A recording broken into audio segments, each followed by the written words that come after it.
ମରିବାର ବେଶୀ ଦିନ ହେଇନି, ମାତ୍ର 25 ଦିନ ହେଇଛି।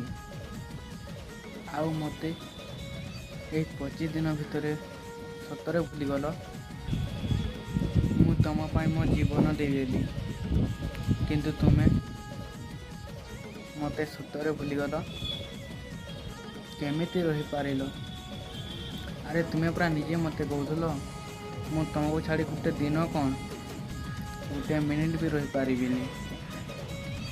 ଆଉ ଏବେ ଆଉ କାହା ସାଥିରେ ରହିଛ?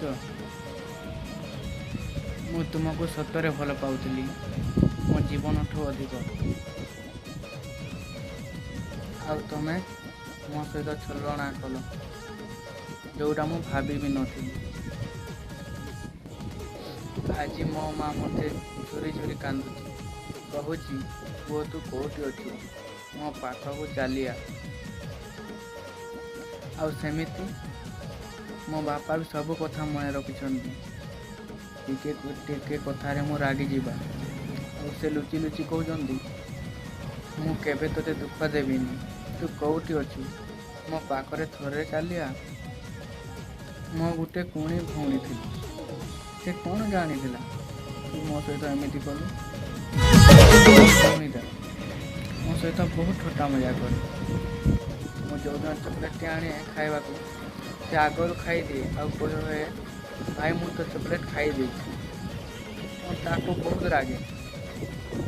ଆଜି ସେ ଭଉଣୀ କହୁଛି ଭାଇ ତୁ କେଉଁଠି ଅଛୁ, ମୋ ପାଖକୁ ଚାଲିଆ, ମୁଁ କେବେ ତ ଚକୋଲେଟ୍ ଖାଇବିନି, ମୁଁ ସବୁ ତ କଥା ମାନିବି, ତୁ କେଉଁଠି ଅଛୁ ଭାଇ ମୋ ପାଖକୁ ଥରେ ଚାଲିଆ।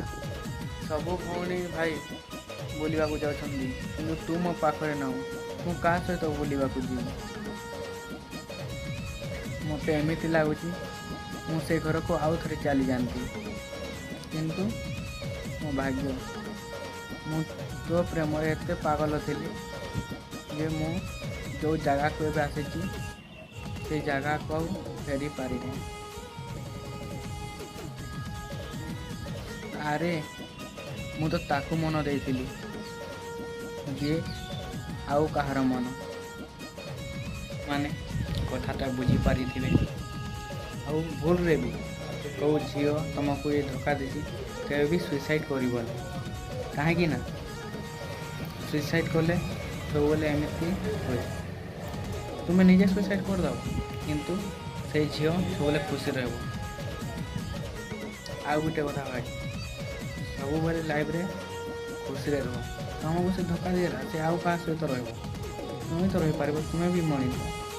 ନିଜର ଲଭରକେ ଆର୍ କାହା ସାଙ୍ଗେ ଦେଖିକି କିଛି ମନ ଦୁଃଖ କରବା ନାଇଁ ନା ମୋର ଭାଇ।